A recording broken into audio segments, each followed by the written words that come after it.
Hello friends, hello EV mechanic channel को subscribe कीजिए e rickshaw और ई बाइक से रिलेटेड रिपेयरिंग वीडियोस देखने के लिए। दोस्तों, आज हमारे पास एक एडवांस कंट्रोलर आया था। तो उस एडवांस कंट्रोलर में जो ये मॉसफेट विभाग आप देख रहे हैं, इस मॉसफेट विभाग के बारे में एस्टिमेटिक डायग्राम मैंने बनाया है, जो कि अभी अभी मैंने डिजाइन किया। इसे ट्रेस करके मैंने इसे डिजाइन किया है। तो हम लोग इस मॉसफेट विभाग की कार्य विधि क्या है वो जानने की कोशिश करेंगे हम लोग इस वीडियो के अंदर। साथ ही साथ मैं आपको कहना चाहूँगा कि अगर हमारा वीडियो अच्छा लगता है तो हमें सब्सक्राइब करेंगे और बेल आइकन भी दबाएंगे, जिससे आपको लेटेस्ट वीडियो मिल सकेगा। तो आइए दोस्तों, मैंने जो अभी डिजाइन किया है बोर्ड पे, इसी का जो एडवांस कंट्रोलर है उसके बारे में मैं आपको वर्किंग प्रिंसिपल के साथ साथ बताने जा रहा हूं। जैसा कि आप इसमें देख रहे हैं कि टोटल 24 मॉसफेट है। तो इनमें से कुछ मेन मॉसफेट होते हैं और कुछ सपोर्टिंग मॉसफेट होते हैं, जो कि ई बाइक का कंट्रोलर का है। अब हम लोग इसको समझने की कोशिश करते हैं कि ये सब कैसे है, कहां से है। तो पहले मैं एक एक बिंदु आपको दिखाना चाहूंगा कि जैसे कि इसमें जो आपको ये कनेक्टर दिख रहे हैं, तो इसमें ABC लिखा हुआ है, उसी हिसाब से मैंने डिजाइन किया है। तो ये मॉसफेट जो विभाग है, इसमें टोटल 24 मॉसफेट लगाए गए हैं। तो सबसे पहले 48 वोल्ट की सप्लाई, यानी आप 48 वोल्ट से 72 वोल्ट की पॉजिटिव सप्लाई जो बैटरी से आएगी, यानी हम कह सकते हैं फ्रॉम बैटरी, पॉजिटिव टर्मिनल से सप्लाई दिया जाएगा। उसके बाद निगेटिव टर्मिनल, जैसे कि यहाँ पे आप देख रहे हैं कि ये माइनस, यानी बैटरी का माइनस टर्मिनल से हम जोड़ते हैं। और ये जो आप रेसर देख रहे हैं, ये रियल में शंट रेसर है। जो शंट रेसर होता है उसके थ्रू ये सप्लाई दी गई है। अब इसको जो हम बैटरी की सप्लाई देते हैं, उसे फिल्टर करने के लिए 4 मॉसफेट का प्रयोग किया गया है। जैसा कि आप ये देख रहे हैं कि ये मैं आपको दिखाना चाहूंगा कि ये आपको शंट रेसर है। यहां पे आप देख रहे हैं ये शंट रेसर है, और ये शंट रेसर मैंने यहां पे बनाई है। देखने में जंपर की तरह है, लेकिन ये बहुत ही लो ओम का, यानी मिली ओम का रजिस्टर होता है। तो मैंने यहां दिखाई है। उसके बाद आप देखिए कि यहाँ पे 1 2 3 4 5 6 7 8 मॉसफेट लगे हुए हैं। तो हमने यहाँ पे केवल 4 ही मॉसफेट दिखाए हैं, 4 ही कैपेसिटर दिखाए हैं, लेकिन 8 लगे हुए। तो इसमें से आपको मैं बताऊंगा कि यहाँ पे जो है 2 कैपेसिटर्स जो लगे हुए हैं वो बैटरी के माइनस से जुड़े हुए हैं और सीधा प्लस से। लेकिन 2 जो कैपेसिटर्स हैं वो शंट के बाद लगे हुए हैं, जैसा कि आप ये देख रहे हैं, ये शंट के बाद लगे हुए और शंट से पहले। यहाँ पे 8 जो है कैपेसिटर है, लेकिन मेरे पास जगह नहीं था, इसलिए मैंने 4 छोड़ दिया है, लेकिन लगता है 8। उसके बाद अब आते हैं इस मॉसफेट के बारे में। तो इसमें से एक मेन मॉसफेट, यानी ये 3 चैनल है, एक को मेन मॉसफेट कहते हैं, दूसरे को सपोर्टिंग मॉसफेट कहते हैं। यानी कहने का मतलब है कि ये 4 मेन, तो उसके नीचे क्या है, सपोर्टिंग। उसी तरह से 4 मेन फिर सपोर्टिंग, फिर 4 मेन फिर सपोर्टिंग। तो मेन और सपोर्टिंग मॉसफेट मैं कैसे पहचानूंगा, इसका बेस्ट तरीका मैं बताने जा रहा हूं कि जो मेन मॉसफेट होता है वो प्लस से जुड़ता है, यानी बैटरी के प्लस से। तो इसको हम क्या कह सकते हैं, मेन मॉसफेट। मेन मॉसफेट यानी ये कहने का मतलब है कि ये कंप्लीट जो 8 जो मॉसफेट है वो मेन। ठीक उसी तरह से ये 48 वोल्ट का ट्रैक आया हुआ है। तो ये 48 वोल्ट का ट्रैक जहां जहां जा रहा है, ये आप देखिए 48 वोल्ट का ट्रैक, तो ये भी मेन मॉसफेट है और ये भी मेन मॉसफेट है। मेन मॉसफेट तो हम कैसे पहचानेंगे मेन मॉसफेट? तो मेन मॉसफेट पहचानने का मतलब ये है कि आप बड़ी आसानी से पहचान सकते हैं। 48 वोल्ट के ट्रैक से जिस मॉसफेट का या जितने भी मॉसफेट का ड्रेन जुड़ा होता है उसे मेन मॉसफेट कहते हैं। क्योंकि ये 3 चैनल में बना हुआ जो मॉस्फेट विभाग है, तो वो पहला चैनल आप देख रहे हैं, फिर ये दूसरा चैनल और फिर ये तीसरा चैनल मेन मॉस्फेट का। अब सपोर्टिंग मॉस्फेट किसे कहेंगे, तो ये क्या है, सपोर्टिंग मॉस्फेट। सपोर्टिंग मॉस्फेट, तो उसी तरह से ये भी है सपोर्टिंग मॉस्फेट। सपोर्टिंग मॉस्फेट, तो सपोर्टिंग मॉस्फेट मैं कैसे पहचानूंगा? सपोर्टिंग मॉस्फेट पहचानने के लिए आपको बताऊं कि सपोर्टिंग मॉस्फेट का सोर्स ग्राउंड से जुड़ा होता है। जैसे कि आप ये देख रहे हैं, सपोर्टिंग मॉस्फेट, ये सोर्स ग्राउंड से जुड़ा हुआ है, उसे सपोर्टिंग मॉस्फेट कहते हैं। ठीक है, उसी तरह से ये भी सपोर्टिंग मॉस्फेट है, सपोर्टिंग मॉस्फेट है। तो इसमें से ये मेन मॉस्फेट, फिर ये मेन मॉस्फेट जो 48 वोल्ट के ट्रैक से जुड़ा है, और ये जो ग्राउंड से होता है, जो ग्राउंड के ट्रैक से जिसका सोर्स जुड़ा होता है, उसे सपोर्टिंग मॉस्फेट है।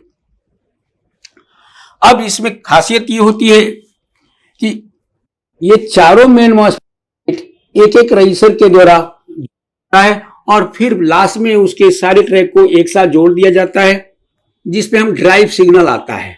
और ये ड्राइव सिग्नल कहां से आएगा? जैसा कि आप इसमें देख सकते हैं कि यहां पर कनेक्टर बने हुए हैं।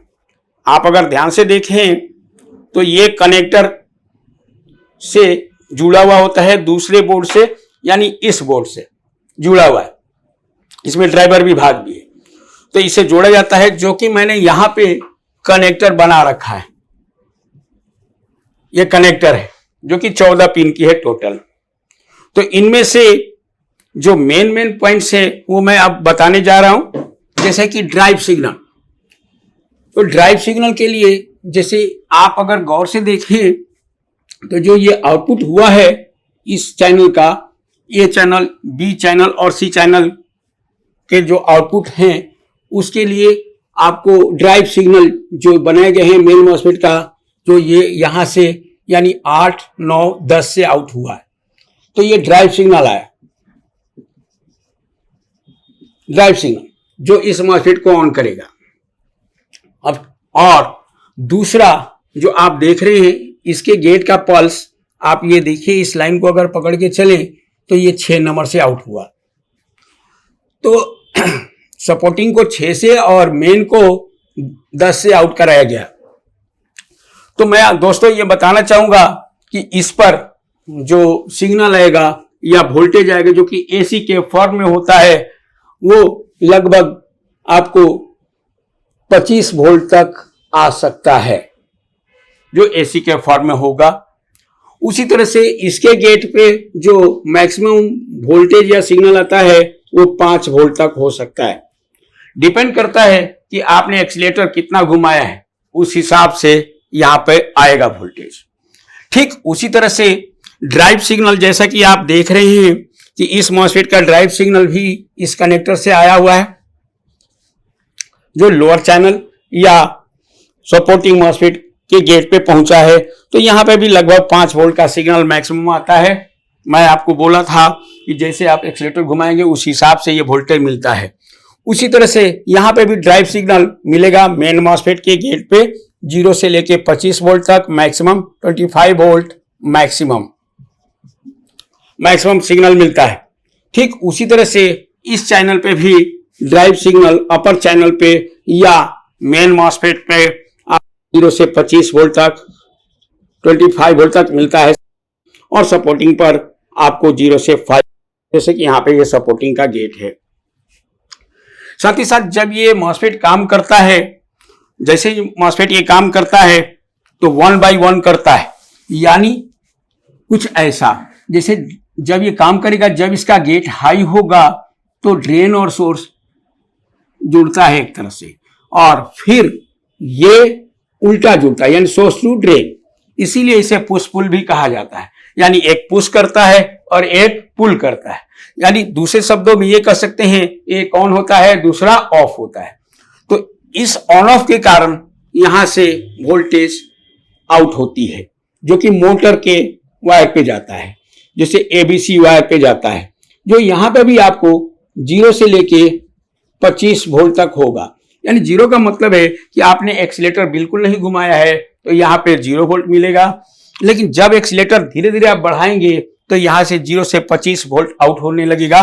उसी तरह से यहाँ पे भी 0 से 25 वोल्ट तक आउट होगा। ठीक उसी तरह से यहाँ पर भी 0 से 25 वोल्ट आउट होगा, 25 वोल्ट आउट हो जाता है, जो कि सिग्नल के फॉर्म में होता है, एसी के फॉर्म में होता है। अगर ये सिग्नल क्या है, एसी क्या होता है, एम्पियर क्या होता है, वोल्टेज क्या होता है, करंट क्या होता है, इलेक्ट्रॉन्स क्या होता है, ये सब समझने के लिए आप हमसे जरूर जुड़ सकते हैं। साथ ही साथ जब ये काम करने लगता है तो फीडबैक भी मिलता है। यानी फीडबैक किसको मिलेगा? ड्राइवर को। तो ये बी फीडबैक है, यानी ये जो मॉसफेट काम करेगा तो मोटर के वायर को भी सिग्नल मिलेगा और साथ साथ ये फीडबैक कहां जाता है? ये फीडबैक तो फीडबैक ये ड्राइवर विभाग को जाता है। ड्राइवर विभाग को जाता है कि मोटर का स्पीड कैसा है, ड्राइवर उसी हिसाब से पल्स को जनरेट करता है। ठीक उसी तरह से आपको हर जगह, जैसे कि आप यहां दूसरा वाला फीडबैक भी इस कनेक्टर में जाएगा जो कि सेकेंड ड्राइवर को जाएगा। उसी तरह से तीसरा फीडबैक भी आपको कहां जाएगा? ड्राइवर पर जाएगा, ड्राइवर सेक्शन में जाएगा। तो ड्राइवर ये समझ लेता है कि मोटर का स्पीड क्या है, उसी हिसाब से हमारा ये पूरा का पूरा मोटर चलता रहता है। साथ ही साथ आपके दिमाग में ये क्वेश्चन होगा कि ये सपोर्टिंग का क्या मतलब है, तो सपोर्टिंग क्यों लगाई जाती है? वैसे तो एक मॉसफेट के द्वारा भी हम यहाँ पे 0 से 25 वोल्ट ले सकते थे और आउटपुट हो जाता, तो फिर सपोर्टिंग मॉसफेट लगाने का क्या मतलब होता है? सपोर्टिंग मॉसफेट लगाने का मतलब होता है जो एम्पियर, मुख्य रूप से जो एम्पियर बनाने का काम करता है वो होता है सपोर्टिंग मॉसफेट। अगर मैं सपोर्टिंग मॉसफेट अगर हटा दूं तो इसका एम्पियर क्या हो जाएगा? बहुत ही कम, लेकिन 0 से 25 वोल्ट तक मिल सकता है लेकिन एम्पियर कम हो जाता है। तो जैसा कि देखा दोस्तों कि मैंने ये स्कीमेटिक डायग्राम इसी बोर्ड का मैंने डिजाइन किया है।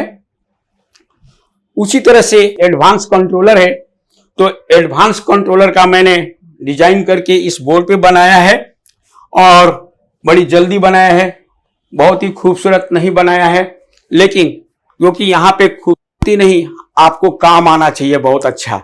अगर आप काम अच्छा कर लेते हैं, बहुत अच्छा रिपेयर कर लेते हैं तो आपका नाम चलता है। तो दोस्तों मैंने इस वीडियो में इसके वर्किंग प्रिंसिपल के बारे में आपको नॉलेज दिया है और ये नॉलेज आपको कैसा लगता है मुझे जरूर बताएंगे और मेरे चैनल को सब्सक्राइब भी करेंगे और कमेंट भी करेंगे। थैंक यू वेरी मच दोस्तों।